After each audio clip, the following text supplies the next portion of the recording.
Hello and welcome again to this edition of Phi TV. I'm your host, Brad Swanson. We are coming to you from the Florida's capital. We are just a few blocks away from that building, but we are just at the beginning of the 2022 legislative session. We are joined by Representative Linda Chaney today. Thanks for coming on Phi TV. My pleasure. All right, so we're going to get into some policy, but before we do, tell us where your district is. District 69, which is Pinellas County South Beaches, so it's the Reddingtons down to Tierra Verde, out St. Pete, up as far as Pinellas Park. It's about 150,000 voters. That's a lot. That's a lot of territory. I happen to know that, Terry, because I've run one marathon in my life, and it was the Beaches Marathon. So I ran it all in your district. Good That's a choice. beautiful part of Florida. Beautiful part of Florida. All right. So how'd you get involved in the legislative process?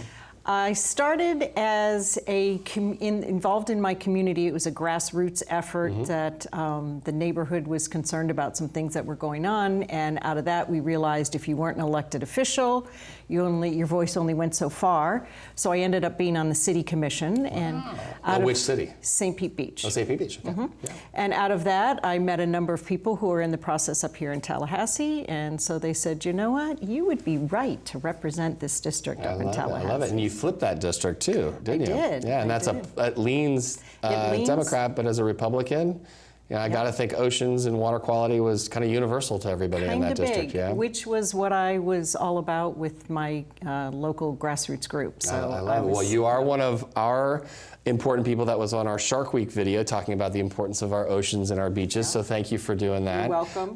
It was in a hurricane. I was filming that. So well, interesting. Well, you did a great job. You did a great job. When we ask people to film their own stuff, we get a little worried. We're not quite sure what's coming back, but you did a fabulous job.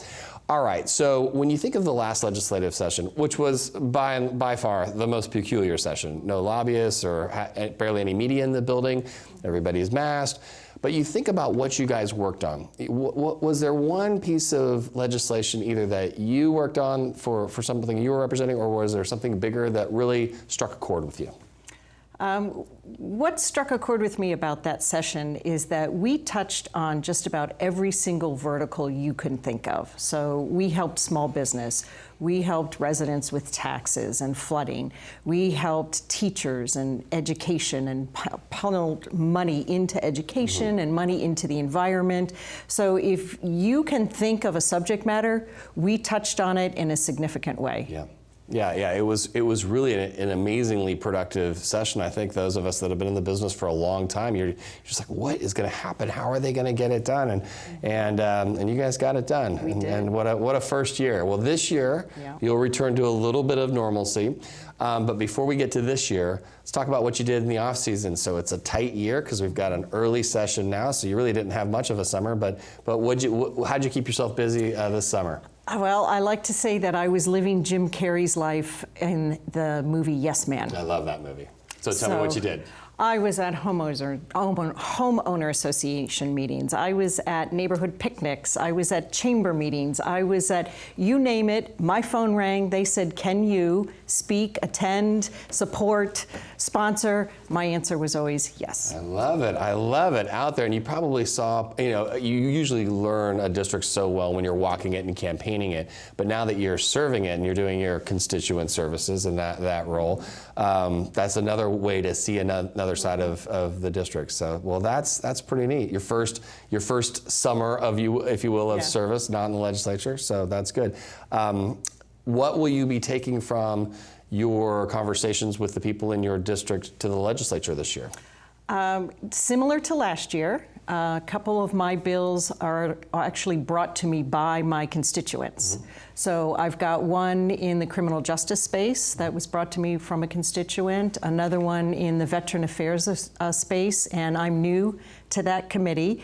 My dad was Air Force in the Korean War. So was my dad. Okay. We'll have to compare some stories. I like that. Thank you, Dad, for your service. Thank your dad for his service. Yeah. That's what my pin's for. So those bills have come up from my constituents. I have another bill that has come up from a small business owner. My husband and I are small business owners. owners, so it's really important to me to support them. I think that's... What kind of business do you guys do?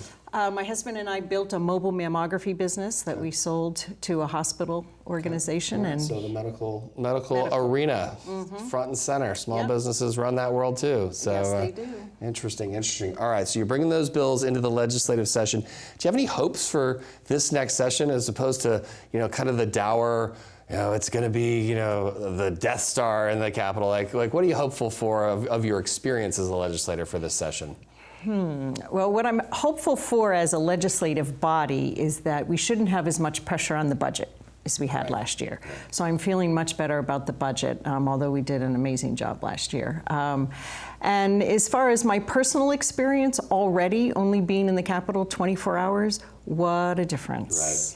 What a big difference. There's all the people in there, and you're getting ambushed by not only advocates and lobbyists and the media, but the folks that come up from your district that are going to watch your time. So it's a real balancing act, and I know that's one of the key things legislators learn is how do I give everyone the time that they need to be present? Well, good luck to you on this first full semi-normal session. They're never normal. We're doing redistricting, a lot of oxygen stealers. It'll be always something. It'll be fun.